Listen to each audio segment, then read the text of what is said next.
Hello प्यारे प्यारे बच्चों। कैसे हैं आप सब लोग। आई होप आप सब लोग मजे में होंगे, अच्छे से पढ़ाई कर रहे होंगे। बच्चों, लास्ट लेक्चर में हमने देखा था रिलेशन एंड इट्स टाइप। उसका फुल कंसेप्ट हमने देखा था with best examples. Okay.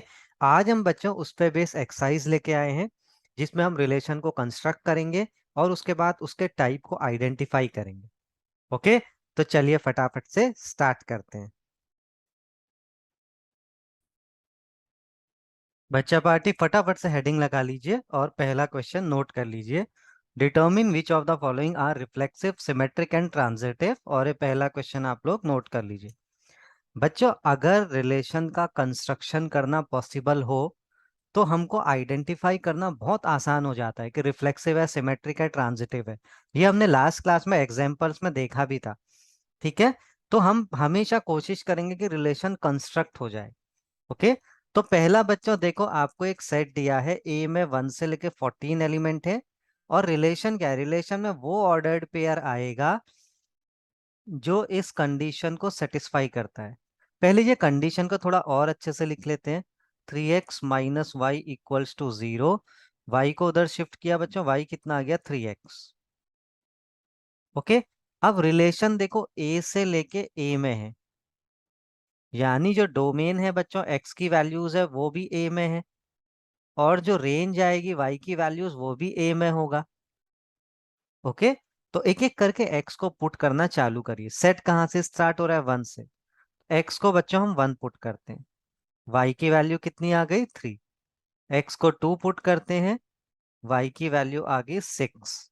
x की वैल्यू 3 पुट की, y = 9। x = 4 पुट किया, y = 12। x = 5 पुट किया, y = 15। बट बच्चों y = 15 पॉसिबल ही नहीं है, क्योंकि 15 तो आपका सेट में प्रेजेंट ही नहीं है।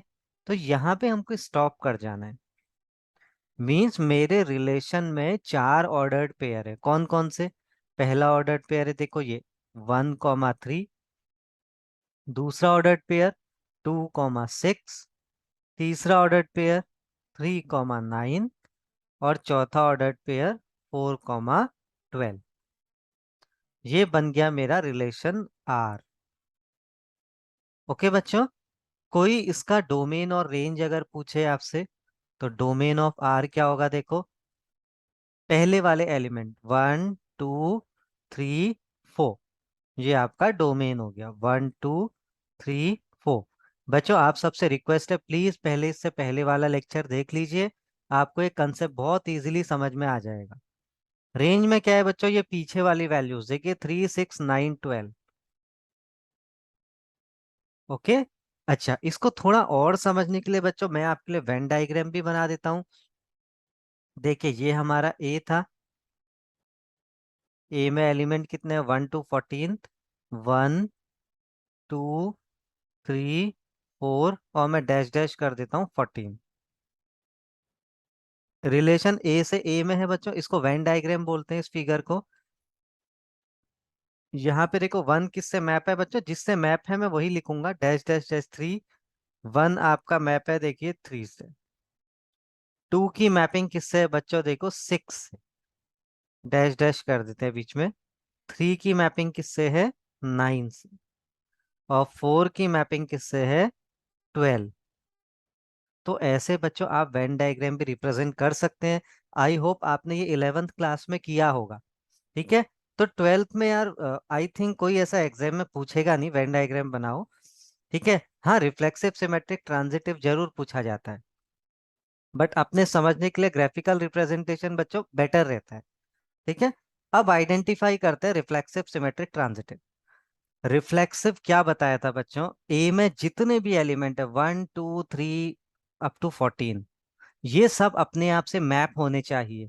यानी रिलेशन में 1, 1, 2, 2 up to 14, 14, अगर ये सारे एलिमेंट आ रहे हैं तो आप बोलोगे रिफ्लेक्सिव है।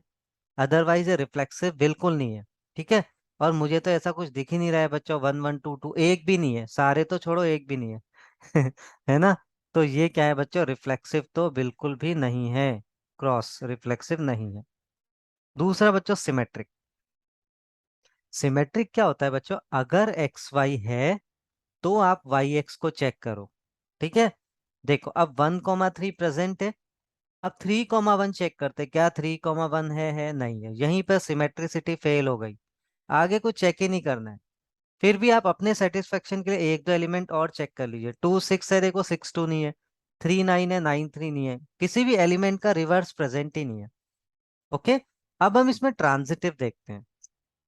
ट्रांजिटिव क्या था बच्चों, अगर एक्स वाई रिलेशन में है, वाई जेड रिलेशन में है, तो हमें एक्स और जेड को चेक करना है। ओके, यहाँ पे मैं ये एलिमेंट पिक कर लेता हूँ बच्चों, 1 3। 1 3 है, 3 9 भी है। तो चेक करो क्या 1 9 है, बिल्कुल नहीं है बच्चों, तो ट्रांजिटिव भी नहीं है। और ये तो तीनों ही नहीं है बच्चों, रिफ्लेक्सिव सिमेट्रिक ट्रांजिटिव, तो इक्विवेलेंस का तो कोई सवाल ही नहीं होता है। इक्विवेलेंस तो अगर एक भी नहीं है तो इक्विवेलेंस नहीं होगा। ठीक है, इक्विवेलेंस के लिए क्या मैंडेटरी कंडीशन है, रिलेशन को रिफ्लेक्सिव सिमेट्रिक ट्रांजिटिव तीनों होना पड़ेगा। ठीक है बच्चों, चलो फटाफट से अब नेक्स्ट क्वेश्चन करते हैं, इसको नोट कर लीजिए। B part, a relation in a set of natural number defined by r equals to X Y, Y equals to X plus five. पहले कंडीशन देखो बच्चों, y equals to X plus five और आगे से कुछ और दिया है, x की value less than 4। Less than 4 मतलब केवल आप 1 2 3 रख सकते हैं, 4 पुट मत करिएगा। 1 2 3, x को 1 रखा, y की वैल्यू देखिए कितनी आ गई, 1 + 5 6। x को 2 रखा, y की वैल्यू 7। x को 3 रखा, y की वैल्यू 8। ओके बच्चों, ये आपका रिलेशन का देखो डोमेन भी आ गया 1 2 3। ये डोमेन बनेगा रिलेशन का, और ये आपका क्या बनेगा, range, range of relation. Okay बच्चों, बच्चों एक टर्म और होता है रिलेशन, अगर ए यहाँ पे देखो एन से एन में है, set of natural number two set of natural number, तो इसको हमेशा कोडोमेन बोलते हैं। पूरे सेट को क्या बोलते हैं, कोडोमेन। और जितने एलिमेंट मैप हैं, जैसे 1 6 से मैप है, तो 6 7 8 जो जो मैप है इनको रेंज बोलते हैं। पूरे को तो हमेशा क्या बोलेंगे, कोडोमेन। जैसे ये पहले क्वेश्चन में देखिए ए से ए था रिलेशन, तो बच्चों जो ए से ए में ये पीछे वाला सेट होता है, ये इसको हमेशा क्या बोलते हैं, कोडोमेन। और इसमें से जितने एलिमेंट हमारे मैप हैं यानी इमेज बने हैं, उसको बोलते हैं रेंज। ओके बच्चों, एक और टर्म को नोट कर लीजिए, अगर एक्स वाई बिलोंग करता है बच्चों आर में, तो ये y जो होता है, y को बोलता है इमेज। इमेज या मैपिंग कुछ भी बोलो, इमेज ऑफ x। और x को बोलते हैं बच्चों pre image of y, pre image of y। ठीक है, समझ में आई इतनी बात। चलो अब क्वेश्चन में वापस आ जाते हैं। तो बच्चों रिलेशन हमारा क्या बन गया, r = 1 6 2 7 3 8।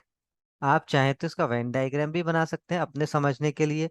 ठीक है, जो मैप एलिमेंट्स है केवल उन्हीं को दिखाइए, बाकी को आप डैश डैश कर दीजिए।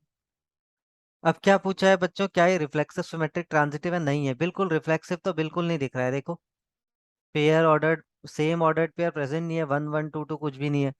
सिमेट्रिक, सिमेट्रिक के लिए बच्चों देखो 1 6 है, तो आप 6 1 को चेक करिए, क्या आपको दिख रहा है 6 1, नहीं दिख रहा है, तो सिमेट्रिक भी नहीं है।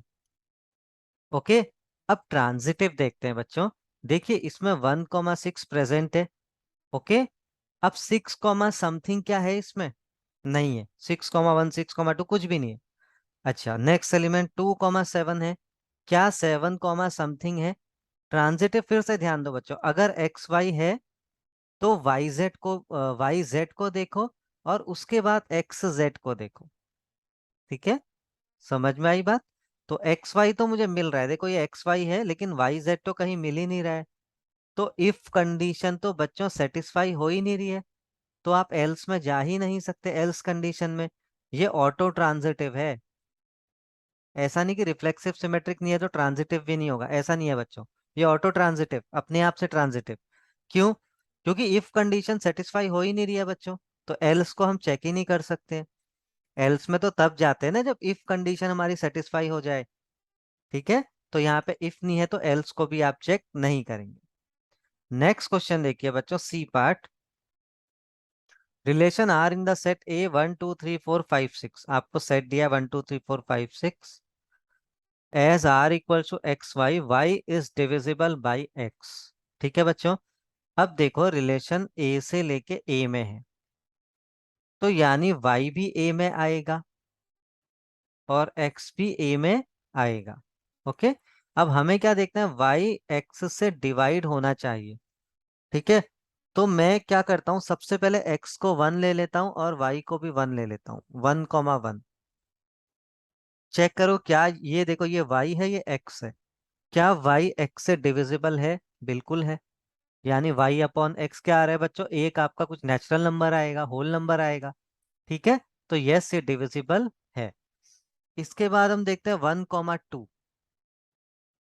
1 2 क्या 2 1 से डिविजिबल है? 2/1 पॉसिबल है? यस है, आता है, एक नेचुरल नंबर आता है। ऐसे ही बच्चों 1 3 भी पॉसिबल है, 1 4 भी पॉसिबल है, 1 5 भी पॉसिबल है, और 1 6 भी पॉसिबल है। ठीक है। नेक्स्ट अब 2 से स्टार्ट करते हैं बच्चों। अगर मैं यहाँ 2 1 लिखूं, तो ये देखो y है ये x है, तो 1/2 ये तो डिविजिबल नहीं है, मींस नेचुरल नंबर डिविजिबल नहीं है, डेसिमल में आएगा। तो ये आप सेट में नहीं ले सकते इस एलिमेंट को, रिलेशन में। ओके। 2 2 अब क्या डिविजिबल है? यस 2/2 तो डिफाइन होता है। 2 3 डिविजिबल नहीं है। 2 4 डिविजिबल है। 2 5 भी नहीं है। 2 6 है। ठीक है बच्चों। ऐसे ही 3 3 डिविजिबल है 3 3 से। फिर 3 6। अब 4 के लिए चेक करते हैं। 4 4 डिविजिबल है, और 4 5 4 6 तो कुछ भी डिविजिबल नहीं है। ठीक है बच्चों। उसके बाद क्या डिविजिबल है, देखो 5 5। 5 अपने आप से डिविजिबल है, वाई ये एक्स है, 5/5 डिफाइन होता है, यस तो डिविजिबल है। ठीक है। और 5 6 तो नहीं होता है। इसके बाद 6 6। बस ये अपना रिलेशन खत्म हो गया। ठीक है। अब रिफ्लेक्सिव सिमेट्रिक ट्रांजिटिव है या नहीं हमें चेक करना है। रिफ्लेक्सिव सिमेट्रिक ट्रांजिटिव, तो देखो बच्चों रिफ्लेक्सिव तो दिख रहा है, 1 1 भी है, 2 2 भी है, 3 3 है, 4 4 5 5 6 सारे ऑर्डर्ड पेयर हैं। जितने भी एलिमेंट प्रेजेंट है ए में उन सब का ऑर्डर्ड पेयर है। इसका मतलब ये रिफ्लेक्सिव है। अगर एक भी नहीं होता ऑर्डर्ड पेयर, जैसे 6 6 नहीं होता यहाँ पे, तो फिर रिफ्लेक्सिव नहीं होता बच्चों, क्योंकि सारे एलिमेंट्स के लिए we need ordered pair. Okay. अब सिमेट्रिक। सिमेट्रिक बच्चों ऐसे ही देखो, कॉमन सेंस से भी हम पता कर सकते हैं। जैसे 1 2 है, 1 2 है यहाँ पे, क्यों? क्योंकि 2 इज डिविजिबल बाई 1। तो हमें चेक करना है क्या 2 1 होगा, क्या 1 इज डिविजिबल बाई 2 होगा? नहीं होगा, ये तो हम देख चुके हैं। तो सिमेट्रिक तो बिल्कुल नहीं है। और बच्चों एक ऑब्वियस सी बात है, जैसे अगर मैं नंबर ले लूँ 20, 20 अगर 5 से डिविजिबल होता है, 20/5 4 आता है, तो उल्टा उल्टा तो पॉसिबल ही नहीं है ना बच्चों, 5 कैसे 20 से डिवाइड हो जाएगा? तो सिमेट्रिक तो बिल्कुल नहीं है। और ट्रांजिटिव बच्चों फिर से कॉमन सेंस लगाओ। देखो तीन नंबर अपने मन से कोई भी ले लो, जैसे अगर मैं ले लूँ 4 8 16, क्या 8 4 से डिविजिबल है? बिल्कुल है। क्या 16 8 से डिविजिबल है? बिल्कुल है। तो 16 4 से भी तो डिविजिबल होगा। ठीक है, होगा ना। और चाहे तो हम ट्रांजिटिव की कंडीशन अपने सेट से भी चेक कर सकते हैं, जैसे 1 4 और 4 से 1 2 अगर लूँ मैं, 2 4 लूँ, हाँ यहीं पे चेक कर लेते हैं बच्चों। देखो 1 2 यहाँ पे है एक्स वाई, 2 4 भी यहाँ पे है, तो क्या 1 4 है? बिल्कुल है। तो ट्रांजिटिव हो रहा है देखो। और चेक करते हैं बच्चों, देखो 1 2 2 6 ले लो, तो क्या 1 6 है? हाँ बिल्कुल है। तो देखिए ट्रांजिटिव की कंडीशन क्या हो रही है, सेटिस्फाई हो रही है बच्चों। ठीक है। तो yes this is transitive also. और जो रिलेशन तीनों होता है आप बोल सकते हैं वो इक्विवेलेंस रिलेशन भी होगा। ओके। आई होप मजा आ रहा होगा बच्चों। इजीली समझ में आ रहा होगा कंसेप्ट। ठीक है, next D part. A relation R in the set Z of all integers defined as R equals to x comma y such that x minus y is an integer। देखो बच्चों, x और y को इस तरीके से select करो कि वो सब इंटीजर आए। पहले तो देखो रिलेशन कहाँ डिफाइन है, z में। z मतलब क्या होता है बच्चों, सेट ऑफ इंटीजर। ऐसे मैं लिख लेता हूँ, dash dash dash dash -3 -2 -1 0 1 2 3 and so on. Okay, z से z में है, और इसका मतलब क्या होता है, z का सेट ऑफ इंटीजर्स। अब हमको बोला x माइनस वाई इंटीजर, ये आपको रिलेशन दिया, यानी आप x और y कुछ भी पिक करिए, अगर उनको सब्ट्रैक्ट करके एक इंटीजर आता है तो आपका वो x कॉमा वाई पेयर कहाँ आएगा, रिलेशन में आएगा। तो बच्चों ये तो हमेशा ही होगा ना यार। अगर x और y आपने देखा भी होगा कि जो ये होता है ना बच्चों, आपका सेट ऑफ इंटीजर्स, ठीक है, ये सब्ट्रैक्शन के रिस्पेक्ट में क्लोज्ड होते हैं। यानी इन सब्ट्रैक्ट करके भी क्या आता है हमारे पास, एक इंटीजर ही आता है। कोई भी नंबर पिक कर लो, जैसे अगर मैं रिलेशन में सपोज पहले पेयर ले लेता हूँ, जैसे 1,1 लिया, 2,2 ले लिया अपने मन से। इनको सब्ट्रैक्ट करो, 1 - 1 कितना आया, 0। 2 - 2 कितना आया, 0। तो यार ये तो ऑफ कोर्स है ना कि ये 0 भी क्या होता है, इंटीजर होता है। ठीक है, यानी सब्ट्रैक्ट करने के बाद भी क्या आ रहा है, एक इंटीजर आ रहा है। तो मीन्स सारे ऑर्डर्ड पेयर मेरे सेट में होंगे। तो रिफ्लेक्सिव तो देखो यहीं पे हो गया, रिफ्लेक्सिव तो है ये रिलेशन। सिमेट्रिक देखो बच्चों, अगर मैं सपोज ले लेता हूँ 2,5, ठीक है, 2,5, टू, क्योंकि 2 - 5 क्या होता है बच्चों, x - y, एक -3, -3 इंटीजर है ना, यस है। अब चेक करता हूँ क्या इसका उल्टा अवेलेबल है रिलेशन में, 5,2। 5 - 2 क्या होता है, 3। ये भी तो एक इंटीजर है। तो इसका मतलब अगर 2,5 मेरे रिलेशन में है तो 5,2 भी मेरे रिलेशन में है। तो ये क्या होगा बच्चों, सिमेट्रिक। ऐसी लॉजिक लगा के आप लोग ट्रांजिटिव भी बोल सकते हैं। मैं अपने मन से कोई भी 3 नंबर ले लेता हूँ, जैसे मैंने ले लिया 5 10 15। अब मैं 3 पेयर बना लिए, 5,10 एक पेयर बनाया, 10,15 एक पेयर बनाया, और 5,15 नेक्स्ट पेयर बनाया। अब तीनों रिलेशन में है या नहीं है चेक कर लेते हैं। 5 - 10 कितना है बच्चों, -5। ये तो एक इंटीजर है, तो ये मेरे रिलेशन में होगा। 10 - 15 कितना आया, -5। ये भी एक इंटीजर है, ये भी मेरे रिलेशन में होगा। ओके, और 5 - 15 कितना आया, ये भी -10 एक इंटीजर है, ये भी मेरे रिलेशन में होगा। तो इसका मतलब ये रिलेशन ट्रांजिटिव भी है, और हम बोल सकते हैं कि ये एक इक्विवेलेंस रिलेशन है। तो बच्चों आप लोग को ये सारे क्वेश्चंस वापस से प्रैक्टिस करना है। वीडियो को प्लीज 2-3 बार देख लीजिए, एक बार में समझ नहीं आता है तो। ठीक है, और बहुत आसानी से आपको ये कंसेप्ट समझ में आ जाएगा। और इससे पहले अगर आप पहला लेक्चर भी देखेंगे बच्चों तो ये और बेटर समझ में आएगा। अब बच्चों इसको आप बिल्कुल माइंड में सेट कर लीजिए, याद कर लीजिए कि अगर एक्स और वाई इंटीजर में है या रेशनल नंबर है, तो उनका जो सब्ट्रैक्शन है वो हमेशा एक इक्विवेलेंस रिलेशन होता है। एडिशन ले लो, सब्ट्रैक्शन ले लो, और मल्टीप्लिकेशन ले लो। डिवीजन में नहीं बोल सकते, क्योंकि अपॉन 0 आ गया तो गड़बड़ हो जाएगी। अपॉन में ऐसा आ गया कि एक फ्रैक्शन बन जाए, जैसे 1/2 बन जाए, तो गड़बड़ हो जाएगी। ठीक है, तो डिवीजन में आप ये ऐसा याद मत करिएगा, एडिशन और सब्ट्रैक्शन में होता है। ठीक है बच्चों। अच्छा, अगर ये नेचुरल नंबर दिया होता बच्चों, फिर ये इक्विवेलेंस नहीं होता। ठीक है, वो तो रिफ्लेक्सिव ही नहीं होता। फिर देखो, अगर 1,1 ले लिया, 0 0 is not a natural number, तो वहीं पे हमारी कंडीशन फेल हो जाती। ओके, अब नेक्स्ट क्वेश्चन में आते हैं, E part. R be a relation in the set 1 2 3 4 given by R equals to 1 2 2 2 1 1। Means अब रिलेशन बना के भी इन्होंने दे दिया है, हमें बस चेक करना है। तो रिफ्लेक्सिव चेक करते हैं बच्चों, 1 1 2 2 3 3 4 4 है या नहीं है। 1 1 है, 4 4 है, 3 3 है, और 2 2 भी है। 1 1 2 2 3 3 4 4, यस इट इज रिफ्लेक्सिव, क्योंकि सारे ऑर्डर्ड पेयर प्रेजेंट है। सिमेट्रिक। बच्चों 1 2 है, 2 1 चेक करो। 1 2 दिखा दिखा दिखा, 2 1 तो कहीं दिख ही नहीं रहा है।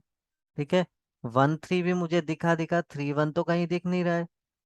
3 2 मुझे दिखा, लेकिन 2 3 तो कहीं दिख नहीं रहा है, तो यहीं पर सिमेट्रिसिटी फेल हो गई। और सिमेट्रिसिटी फेल हो गई तो साइड में इक्विवेलेंस भी फेल हो गया। ओके। Next transitive. ट्रांजिटिव के लिए बच्चों एक्स वाई वाई जेड है तो एक्स जेड चेक करेंगे। ठीक है। अब एक्स वाई और वाई जेड कैसे चेक करूं, देखो जैसे 1 3 है। ठीक है। 3 2 है। ठीक है। तो क्या 1 2 है? यस, 1 2 है। ओके। और क्या कर सकते हैं बच्चों, देखो 1 3 3 3 1 3, ये तो कोई लॉजिक नहीं है बच्चों, क्योंकि सेम एलिमेंट से कंपैरिजन नहीं करते। एक्स वाई जेड तीनों क्या होने चाहिए, डिफरेंट एलिमेंट्स होने चाहिए। तो वो तो एक ही सेट मिल रहा है हमको। 1 3 3 2 है तो 1 2 को चेक करो। यस, 1 2 भी है। ओके। और कैसे चेक कर सकते हैं बच्चों, कुछ और आ रहा है क्या यहाँ पे? नहीं, और तो कुछ नहीं आ रहा है, तो यस ये ट्रांजिटिव भी है। ओके बच्चों, देखो कितना इजी क्वेश्चन था। Next, F part. 1 2 3 है, 1 1 2 2 3 3 नहीं है तो रिफ्लेक्सिव तो नहीं होगा। सिमेट्रिक। 1 2 है बच्चों, 2 1 भी है, तो यस सिमेट्रिक तो है। ठीक है। अगर एक भी ऐसा पेयर मिल जाए, एक्स वाई है और वाई एक्स भी है, ठीक है, बाकी और कुछ नहीं है, उससे कोई फर्क नहीं पड़ता है, सिमेट्रिक हो जाएगा। ट्रांजिटिव बच्चों देखो, ट्रांजिटिव की कंडीशन यहाँ पे चेक करते हैं। चलो आप लोग मुझे बताओ फटाफट, ट्रांजिटिव होगा या नहीं होगा। आई होप बच्चों आपके पास आंसर रेडी होगा। चलिए मैच कर लेते हैं। 1 2 है यहाँ पे, 2 1 भी है, बट बच्चों 1 1 तो एब्सेंट है, 1 1 तो है ही नहीं। ओके, तो ये ट्रांजिटिव भी नहीं है। This relation is only symmetric, neither reflexive nor transitive. I hope बच्चों आपको आज का लेक्चर पसंद आया होगा। सारे क्वेश्चंस बिल्कुल आपको समझ में आए होंगे। फिर भी अगर कुछ भी डाउट हो बच्चों, please do message me in comment box. ठीक है, मैं आपके डाउट जल्दी से जल्दी रिजॉल्व करने की पूरी कोशिश करूंगा। बच्चों इनको प्रैक्टिस करिए, क्वेश्चंस को खाली वीडियो नहीं देखना है, सॉल्व करना है। चलिए जल्दी ही मिलते हैं नए लेक्चर में, कुछ और एडवांस क्वेश्चन के साथ रिलेशंस टॉपिक पे। ओके बच्चों, शायद 1 या 2 क्लास और लगेगी रिलेशन कंप्लीट होने में। ठीक है बच्चों, तब तक के लिए बाय बाय, टेक केयर, खुश रहिए और स्माइल करते रहिए।